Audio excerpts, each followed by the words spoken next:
Morning, everybody. Welcome to Sales Chatter. It's our favorite day of the week. We got our main man, Principal and Analyst, Dean Croke, here with us from DAT. And then we got Jeff Dickinson, President and CEO of RGTX Logistics Solutions. We're going to get into data. We're going to get into everything that this week has been. First and foremost, before we get started, I want to thank Ken Adamo for filling in for Dean last week. It was amazing to kind of see the knowledge that he shared, and I know a lot of people got value out of it. So with that being said, let's get started and let's get right into it. Yes. Welcome to the HPLS podcast. Live, relevant, and high performance information, conversations, and education weekly.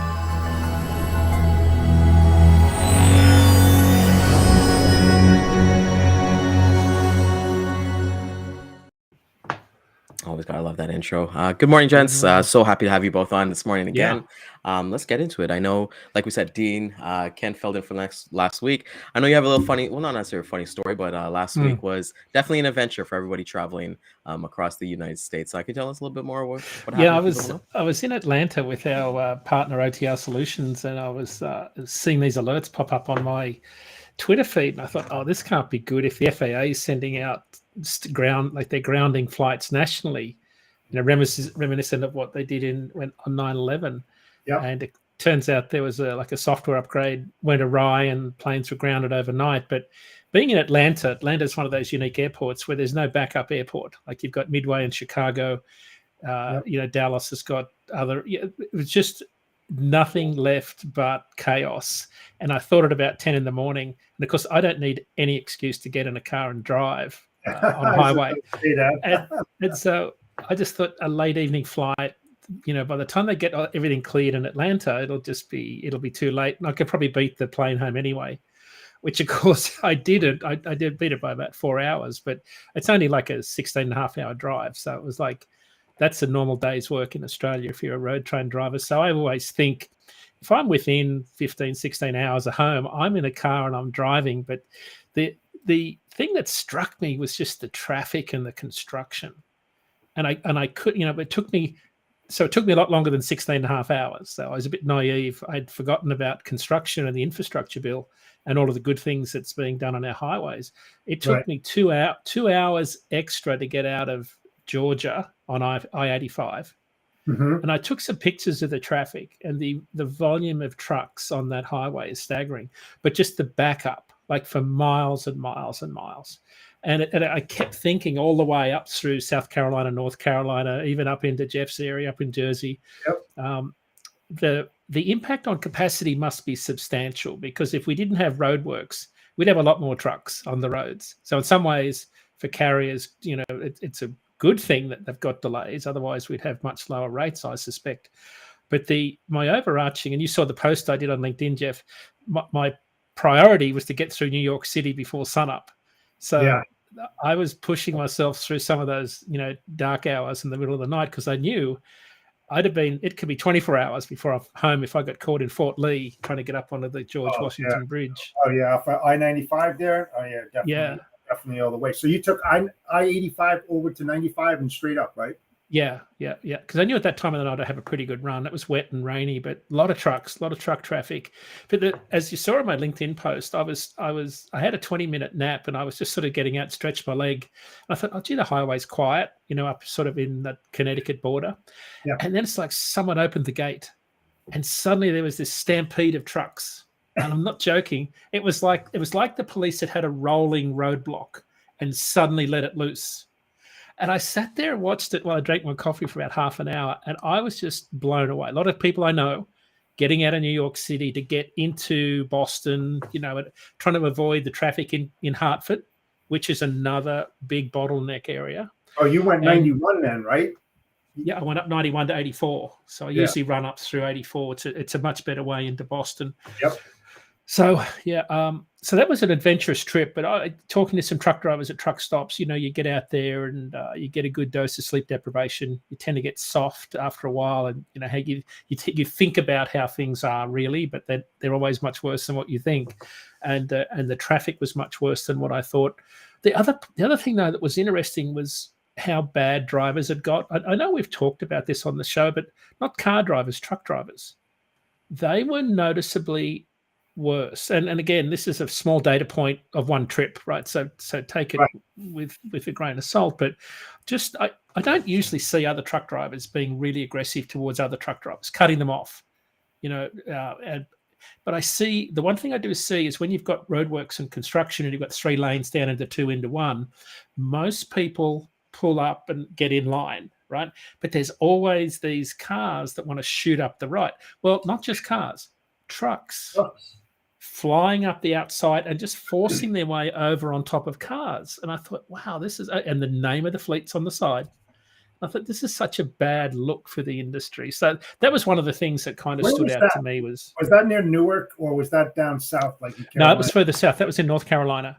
Yeah, but these were long haul truckers. These weren't regional guys. You could see all the regional, heavy haulers and flatbed and dedicated guys running with day cabs and some sleepers. But the long haul guys that you can see that run 48 states or multiple states, you could see the pressure, like the ELDs and the pressure to get as many miles as they can done before they run out of hours. You could just see it driving people towards all of these risky behaviors. So that was sort of one of the standouts from the trip.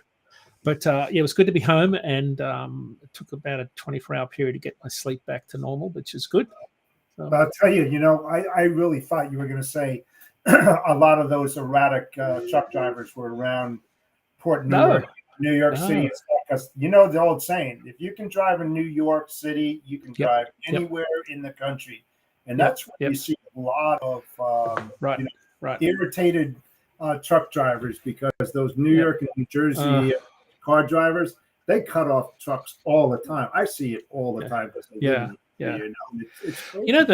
thing that was interesting was coming up onto the George Washington Bridge, the toll booths are still there, even though they're electronic now. Yep. But they're so narrow. I'm surprised there aren't more wrecks. Like I could barely get my truck through it. My eyesight's not as good as it used to be. I have to really go slow. But there were some guys absolutely hammering through that toll area eastbound onto the bridge, and I thought someone's going to take that thing out one day. Probably a good thing. Especially if you're going out to Long Island, you're going over the Fog's Neck and the Whitestone Bridge, and going to one of our favorite parkways, Dean, the Long Island Expressway. There's nothing express about that. It's the world's largest parking lot, as we named it. And I'll tell you, if you don't get through there at a certain time of the day, you are stuck there for hours on end. I guess, bringing it back to transport and logistics, it struck me that this is why fleets pay drivers a premium to run into the Northeast. Some drivers just flat out refuse, but a lot of people have to pay an extra amount per mile to run to the Northeast because of the traffic. Your productivity goes down. As I said in my post, not all miles and hours are created equal, because when you get north of your area, Jeff, everything slows down. It just takes a lot longer. It's funny. I will not name the carrier, but there was this route designer a long time ago that said the optimal time to go into New York City was at 6 a.m. in the morning. And I started laughing. He never put in tolls, didn't add that into the cost of out here. They don't know. A lot of these dispatchers who are new in the role don't know all the bridges and the accessorial charges. And I said to him, and I was very blunt and naive at that time, I said, I'll tell you what, I'll pay for your flight to come out here. We'll spend the whole week. We'll go into the city at 4 a.m., 5 a.m., 6 a.m., 7 a.m., 8 a.m. You tell me which is the best time to go into New York City, because at that time, and I still think they have it enforced, that you can only make right-hand turns. You can't go in there with the 53-footer with a plate on it. Nevertheless, and it was an eye opener. You think a lot of dispatchers know the area, and they don't. Jeff, in my car trip, it was $74 in tolls from Atlanta to Boston, and then I thought, well, what does it cost to go over in a truck across the GWB? I think it's 3 figures. I think it was $120 last time I did it. It's more. I mean, I know a company that only uses power only, and they give them a flat rate, I think $3 a mile or something like that, and then they pop on like $190 on top of that for bridges and tolls. It's very, very interesting. They just Yeah. it's highway robbery. Yeah. It really is. Literally. Well, the other data point, and this is sort of, we can get into some of the market data, Ryan, the other data point that struck me about why people are, rushing. This week will be the third 4-day week out of 4. Yes. Yes. Right. So if you think about from a carrier's perspective, not just shipping and broking, right? Short work weeks are challenging because you lose volume, you lose revenue. But for a carrier who's thinking 5-6 day weeks, being under load for long periods of time. A friend of mine was in Valdosta loading produce last week. The spot rate was $3,900. He was being offered $2,300. It's $1,000 in fuel, a couple of $100 in tolls. Worst part was the load was going to sit on the truck for 3 days. And he said, I can't make money at this. He said, lucky I had a good December, but their concern was that with the short work weeks, you've had 3 in a row. Well, not 3 in a row. You had 2, then 1 off, and then this week is a short work week. Carriers are really looking for miles, which of course, in the broking world, that could mean opportunity for some margin expansion. But this is a rough start of the year from a productivity perspective. But we saw last week, from a data point, we saw, and I'd been watching this on social media, my ever reliable source of information, through Instagram and TikTok. You always learn a lot what's going on in the market. When you start seeing guys posting pictures of cocktails on a beach, they're not driving. And if you follow them over a long period of time, I've been following some of these guys for years, and there's a few that I watch closely. They were back at work last week, so they weren't on the beach, which they were the previous week. And what we saw, though, in our spot market was a 60% week over week increase in the number of carriers posting their equipment looking for loads. Wow. That's a big increase. So, and the problem is that load post volumes are up, but of course that was shippers getting ahead of the short work week this week. The problem is we've still got a lot more trucks. So the volume of loads being posted in the spot market was within 1% of last year. So we're still seeing really solid volumes to start the year. The problem is, though, we've got the highest level of capacity looking for loads in 7 years, even higher than 2021 at this point in time. So there's still a lot of trucks in the market looking for work. More so in refrigerated, but there's definitely, I think, there's still a very healthy spot market for dry vans, but we've still got a lot of capacity in the market, and that's sort of for carriers. That's why they're struggling, and it's also the same for reefer carriers. Produce volumes are down to the lowest level since 2016. When you look at the number of weekly truckloads of produce, really, really bad. But that's being driven by California, which is having that abnormal flooding event. Volumes there, I looked at it yesterday, the lowest weekly truckload volumes last week since 2010, about 70% fewer truckloads coming out of there this week. So I think reefer carriers are in for a tough go at it in the next few months because of the problems in California. Produce season really doesn't get going nationally until April, but I think some of those California volumes are really going to affect some of the carriers. And of course, flatbed, volumes of load posts in the flatbed market are about 70% lower than this time last year. No surprise, the weakest in 7 years in the flatbed spot market.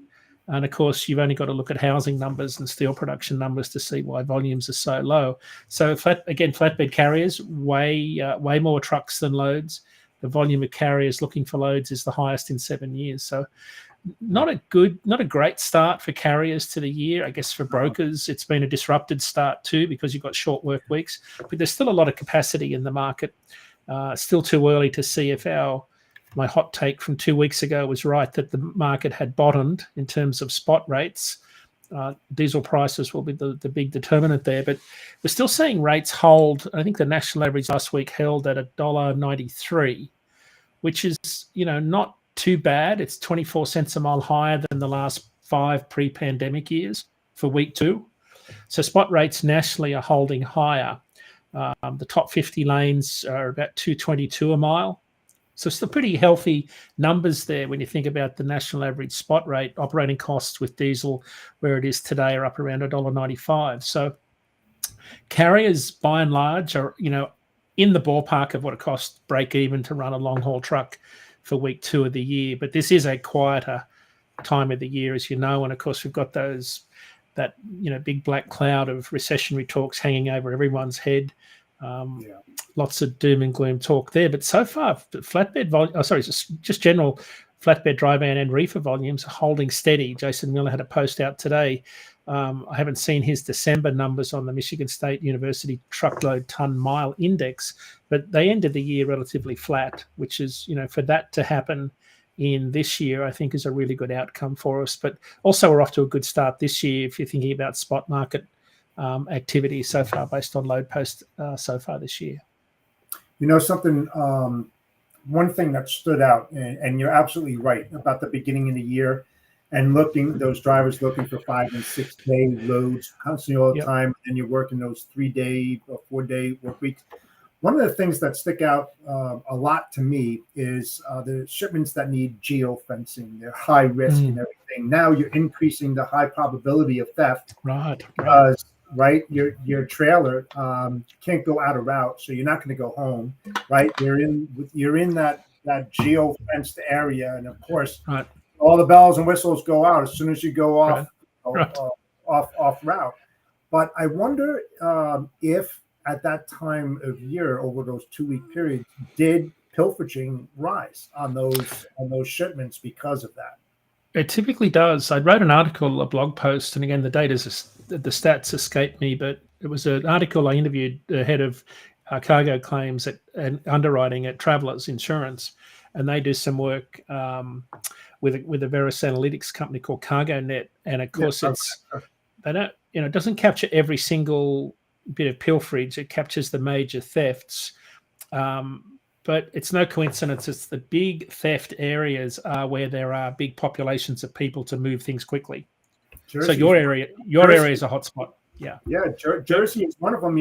And one thing too, I would think that dispatchers proactively, as well as salespeople, would inform their shippers and saying, "Hey, listen, due to a long weekend, could you push off this shipment, until after the kind of holiday, instead of shipping it on a Friday and having it sit for 4 days? How about move it on a Tuesday instead? And here's the reason why: you're going into a high theft area.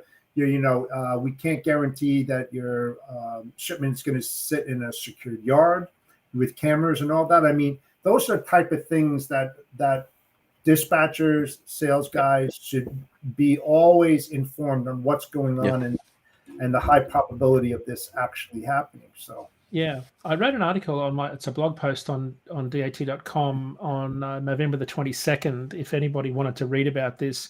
But Jeff, the interesting thing, of course, you've got all the holiday hotspots, right, where drivers park trailers, right? So a lot of the high value cargo is going to have telematics devices.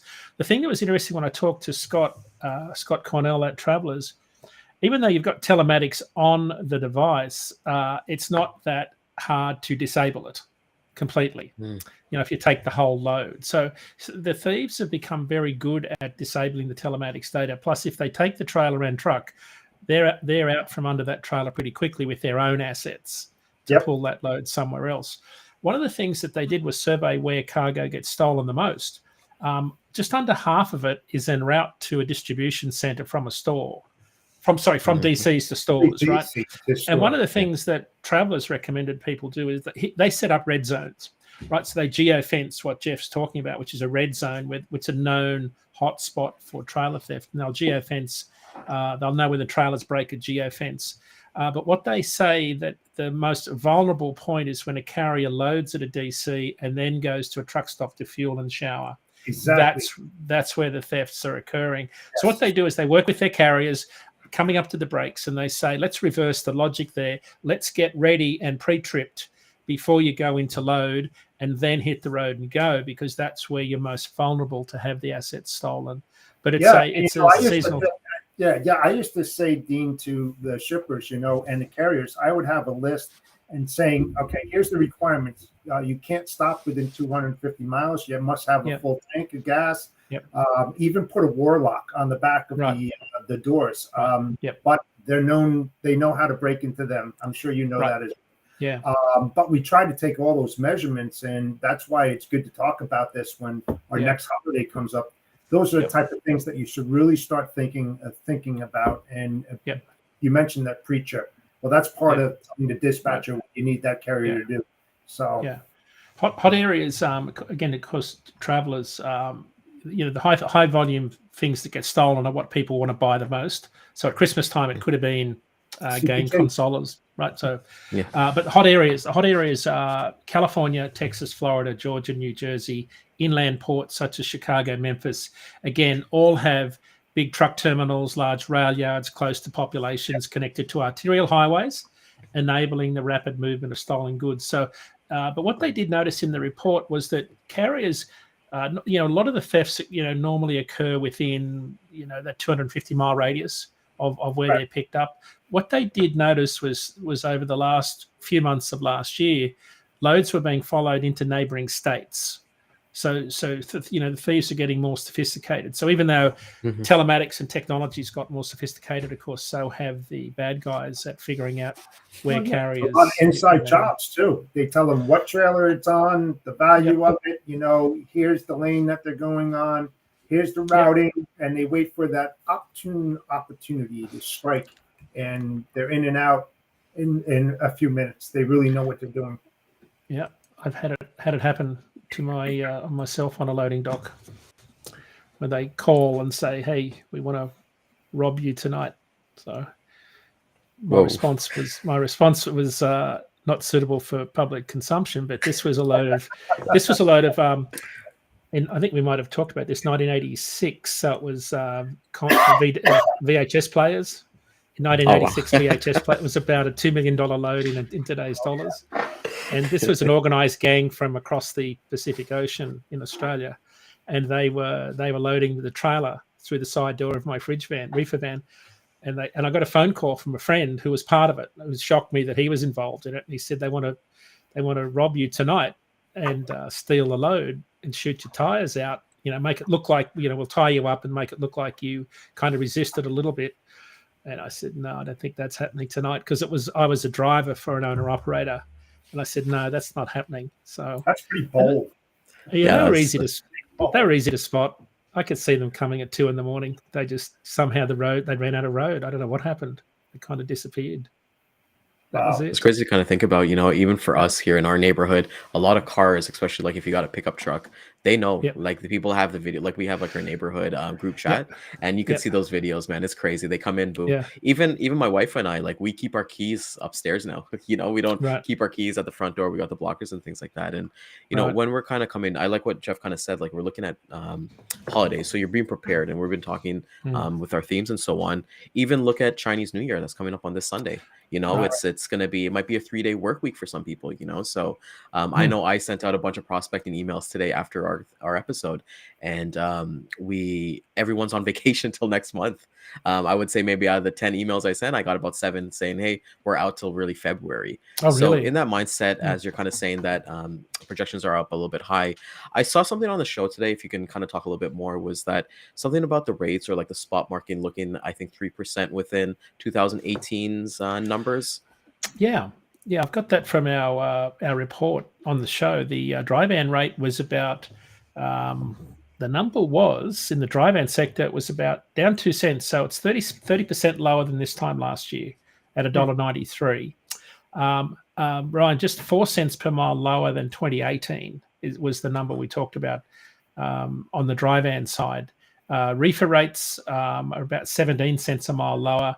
Flatbed is 4 cents per mile higher than this time in 2018. So as we talked about on the show before, we're within the ballpark of 2018 rates, which was again primarily a flatbed rate driven rally.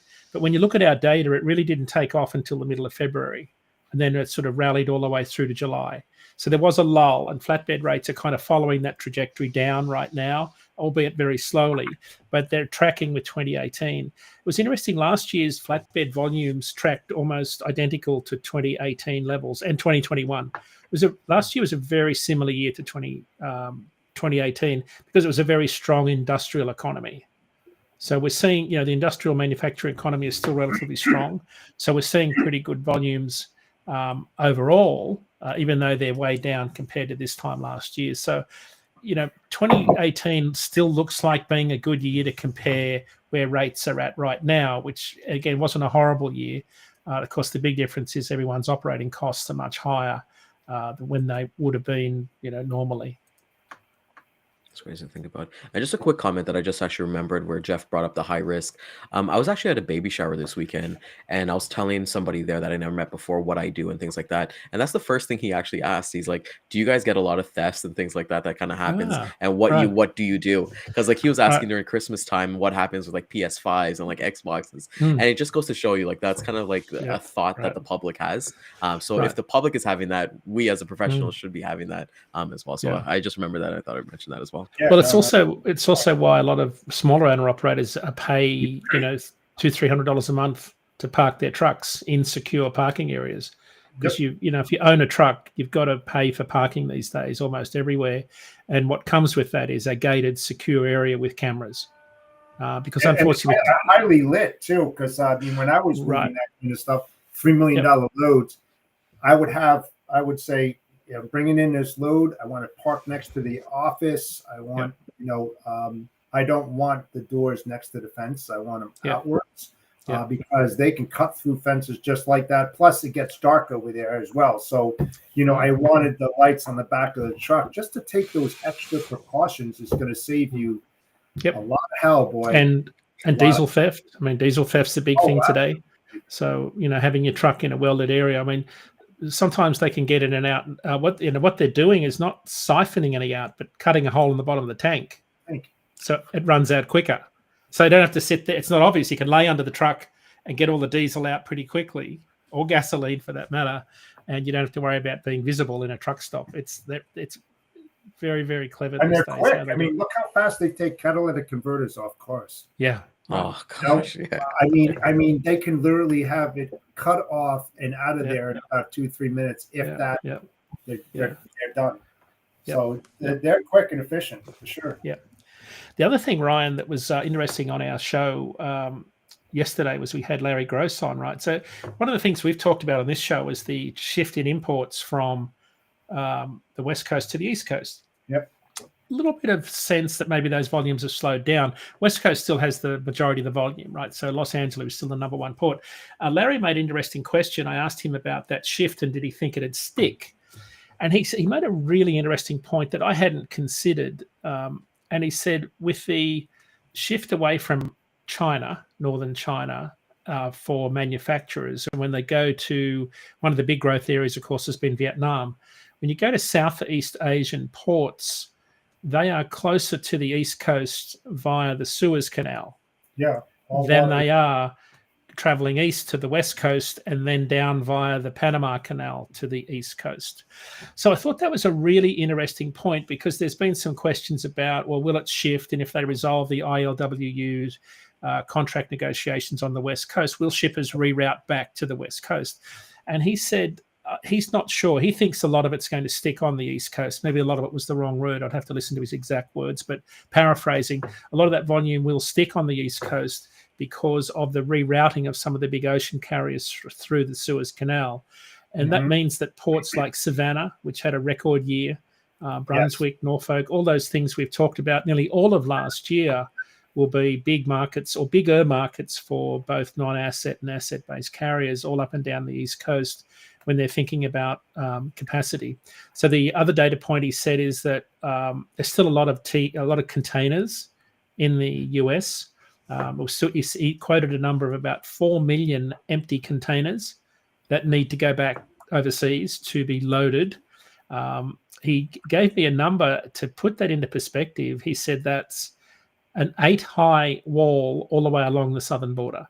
So if you'd lined up all of the containers along the entire southern border and stacked them 8 high, that's how many empty containers there are here in the US.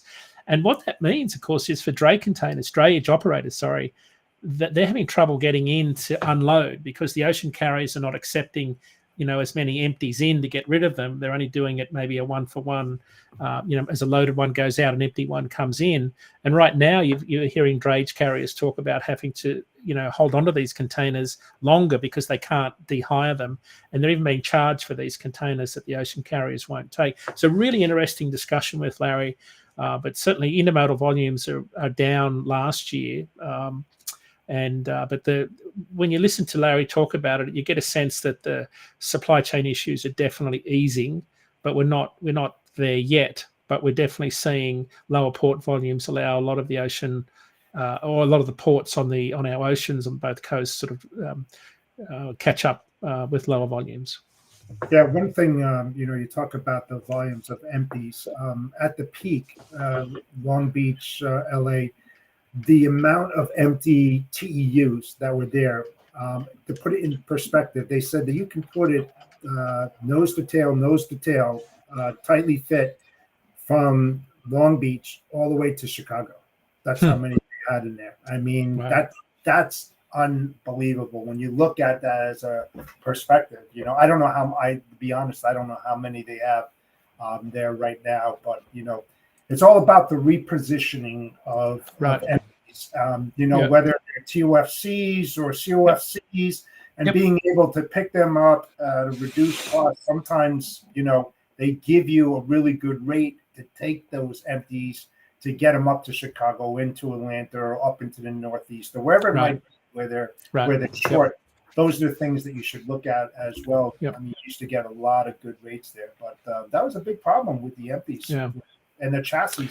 I don't even know where the chassis are. Remember, there was a huge problem with the chassis where they had the same parts coming from overseas, just like the automobile manufacturers, and they weren't getting them. There was a lot of disruption and everything. I wonder where they are right now, as far as, were they able to fix a lot of these chassis?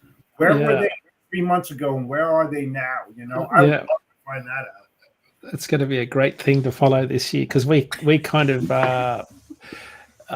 what's the word I'm looking for? Wasn't it? We sort of could have, I think I made a bold prediction that we're going to end up with a lot of chassis trailers and 53-foot boxes and 53-foot dry vans sitting around looking for stuff to haul eventually this year. That's right. I believe you said that, I don't know, about 3 months ago or so. Yeah, you said something about that. At first, we got a problem, then we have the adverse effect. We have a huge problem of too much equipment, not enough freight movement. Hey, Ryan, the other data point that jumped out this week was on the show 2 weeks ago when I was on, we were talking about the floods in California. One of the things that we noted was growers were looking to Florida and Mexico to fill the shortages because of the floods on the West Coast. And as expected, volume started to increase. And this is something that reefer carriers might want to think about. And the reason I bring it up, my friend that was trying to load from Valdosta back to Boston for half what he should have been getting, I said to him, there's pretty healthy volumes coming out of McAllen and Laredo markets right now for reefer carriers. And it is peak shipping season for avocados ahead of Super Bowl. So there's a lot of volume going to move to Phoenix in particular, where the Super Bowl is on, but also to all the big cities where it's on. So if you think about 2 weeks ago, we expected there'd be more volume across the southern border.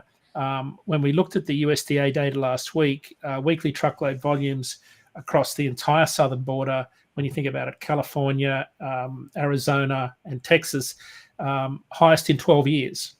And most of that volume coming across is through Laredo and McAllen in the Rio Grande Valley. Those volumes are up 18% year over year.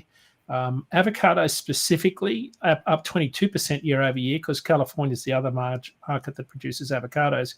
So lots of good volume. Reefer loadings out of McAllen to Atlanta up 10 cents a mile to $2.71. Orlando $2.86. Even loads to Phoenix were up to $2.46, the highest in 12 months. So some good reefer rates coming out of that market there on the southern border. McAllen is geographically the closest to where all the avocados are grown in central Mexico in the volcanic region. So you'll see a lot more volume come into those markets and then head, in all directions out of there. So for carriers thinking about where is some good volumes and rates, the southern border markets in McAllen and Laredo will be pretty strong, I think, especially for, there'd be a lot of broking activity for sure. But also Yuma, Arizona, southern Arizona will be, a very strong market too, all the way through March. So some pretty good rates coming out of there. Of course, they're all relatively remote markets. You've got to get there with your assets. You've got to get trucks there at a reasonable rate. But there's pretty strong loadings going out of into those markets right now. So I don't know that carriers would have too much trouble going there. But there are a few bright spots on otherwise what's a pretty lackluster produce season. A lot of guac for Super Bowl, and that's what we're going to see kind of happen. It's you kind of look at all these things and kind of like paramount as well. Dean, when you were on a couple of weeks ago, we're keeping our theme with prospecting. With guys getting into the business, and you mentioned that Houston was a big zone. Is it still showing as well like Houston's being a big market right now for people to kind of go after? Oh, absolutely. I think in the dry van market, I saw some data last week that had Houston was the only top 10 market last week. So think about DAT spot market. The top 10 markets account for a quarter of our national volume, the top 10 markets. So 10 of 135. So it's a significant, concentration in the top 10 markets. Oh, yeah. Houston was the only one last week to post a gain out of all of our markets in the top 10. They held on to the number one spot. Houston's been the number one spot for months and months and months for dry van load post volumes. Now, normally you would think Atlanta, Illinois, Joliet, Chicago, typically 1 and 2 for the best part of 2021 and 2022 were Ontario, Los Angeles, because of all the imports. It's booming down there. I mean, I said, back in October when I went down there, warehousing popping up all over the place down there. I mean, something's changing down there really rapidly. And what is that, 35? I think Route 35, that major whatever, trucks all over the place. I couldn't believe it. I mean, it was chaotic. It's a good state. It's a good state for truckers in general. You can get a lot of miles done there and still not even get out of the state. So you can do plenty of miles with your regional long haul. But even in flatbed, I'm not surprised. Even in flatbed, Ryan, flatbed volumes are up 36% week over week last week, but still a lot of trucks in the market. Rates didn't move much. That didn't move the needle. Some of the big lanes are, Dallas to Houston's paying a little bit more than it has done historically.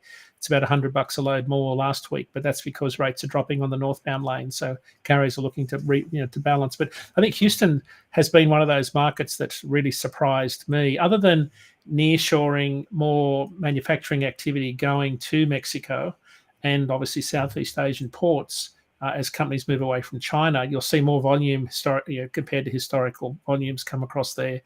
But we're also seeing a lot more coming to the Gulf Coast also. So you're seeing Houston and Mobile being big growth markets. So I think it just looks like Texas is going to be a very strong market for flatbed dry van carriers. Always been a strong market for reefer carriers because of all the Central American plantains that come in there into some of those big, I think is it Dole Fresh? They've got a massive distribution facility there. And I think they have the one in New Jersey as well for the finished goods. Yeah, and San Diego. It's pretty much all you see in San Diego is Dole Fresh. Yep. It reminds me of having a Dole Whip. Probably my favorite part of going to Disneyland. Having one of those. Just want to ask you both because, like we said, we gear the show towards everybody, and a lot of new people do watch. For Houston specifically, I kind of want to dive a little bit deep. For both Jeff and Dean, what specifically comes out there? What's big out there, like in terms of commodities and basically niches? Like what comes out of Houston or goes into Houston for the most part? A lot of pipe. I can tell you that. A lot of for the drilling aspects. I mean, that's like a major market going out of southern Texas up into Canada, into all the regions up there, even into energy and stuff. What's that? A lot of energy, like wind energy, drill pipe casing. Yep, absolutely. It's a huge flatbed market. Huge. I did a lot of flatbed there. Sandale was a customer I worked. They did like PVC piping, and we just do so much with them out of that Houston location. And I want to switch things up a little bit because we kind of want to get to the theme. We've been doing, Dean, this week, we've been doing prospecting. So Monday we did cold calling. Tuesday we did emails. And today being Wednesday, I want to get your perspective because you've had that perspective of being a driver as well. Jeff and I, we talked to a lot of drivers who are becoming brokers. That's kind of like the next path in their life. They have a competitive advantage. They get to see what's kind of going on there. Any kind of tips or any kind of stories you can share with our audience where, hey, you were with a driver and you went to like a dock or you went to a truck stop and just had a conversation about like potential customers in the area that wasn't for who you were working with? Yeah, the one thing that resonates with me over multiple years is your reputation's only as good as the last crappy load. right? So it and DAT, we deal with this all the time, right? Because we're sort of dealing with intermediaries and third parties. Our reputation is contingent upon customer service levels that are largely out of our control. But because we're so big, you often get labeled with that reputation. So the one thing that carriers always talk about, and I'll be very quick to tell you about how bad that last load was. They rarely talk about how good the majority of loads are. So I would say, as we've said on the show, never sugarcoat the bitter pill. Be completely transparent with your carriers. I will take a terrible load if you're upfront and honest with me, because what I really can't handle is the surprises. Right. You don't want to surprise a carrier when you've got them on the dock. You don't want to. Oh, I forgot to tell you it was a 2-day transit and a 5 drop. No. They always do that after the fact, and then you red flag them as a carrier.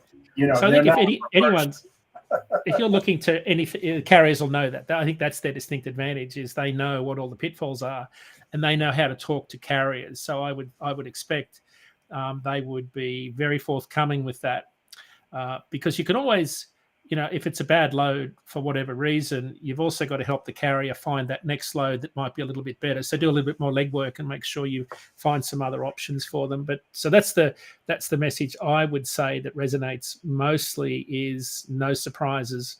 Surprises are really good things for carriers, and your reputation will hang upon that last bad surprise.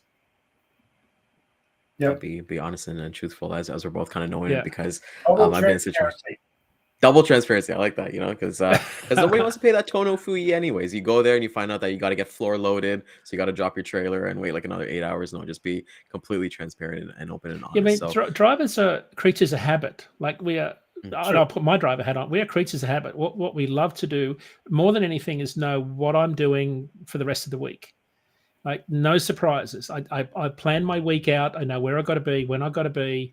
The worst thing you can do is upset that plan. And drivers will, if you work with them on giving them all of the predictability in their entire work week, they'll do whatever they can to make that happen for you.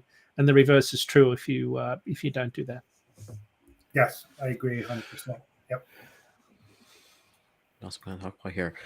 Anything to? I know that like you said, you were last week. You're busy doing a conference. Anything else you got coming up for the near future? Yeah, I think the big event that affects everybody in trucking is the ACT Research. It's the 68th ACT Research Conference in Columbus, Indiana. In Columbus, in February 21st to 23rd. So ACT Research are a partner of DAT. They're the number one company when it comes to new truck and trailer orders and used truck prices. So it'll be a very good event attended by all the OEMs. If you're interested in the supply side of our industry, it's one of those must-attend events coming up in the next 4 weeks. So that's something I'd keep on everyone's calendar. If you can get to the Midwest, that'll be a good event. Yeah, it's good to kind of keep eyes on those things. And what about yourself, Jeff? If there's certain things that you kind of got marked on your calendar that you're like, okay, this, if you want to be a true professional of what you do, you got to come to this, either whether it be a webinar or a conference or anything like that. Oh yeah, absolutely. I mean, when you have something that's a big startup, you're talking about the carriers and coordinate the activities, being transparent and letting them know. Well, depending upon the size of a shipper, you want to bring them into the fold. And what do I mean by that is bring in their sales rep so they can ramp up and have a great understanding, either a new product line, a new lane, whatever it might be, so that there's no surprises. And what I try to do is I like to get the same drivers going to the same location. If you can get them on a nice rotation and they get to know the shipper, the dock supervisor, everything, they build that long-lasting relationship. And they actually look forward to meeting each other and seeing each other, because they know how each other operates and what you're looking for. So there's a lot of, instead of having a tremendous amount of downtime with no productivity, they start moving a lot faster because they understand each other. And that's what you try to do in building those relationships, not just with the shipper, but with the shipper, with the carrier. And that all happens with collaboration. And you bring in the sales and operations team. So this way you're like, here's what we're doing in the next 3 months. We're going to need another 3 trailers here. We're going to need another 4 over here. And then there's no surprises, and that's how you build those long-term business relationships by It's keeping great each advice. other informed. You have to keep them informed, and It's even if wonderful. there's a process change, let them know. Don't be a Right. surprise. Do not let Right. them be a surprise. Yep, and have those carrier roundtables like every quarter. We used to have it like every 3 months, or if a problem came up, of course we would have it sooner. But we would never discuss rates or accessorials or anything. That was totally irrelevant. It was about the process, what we are doing, how are we doing it, what doors we're changing.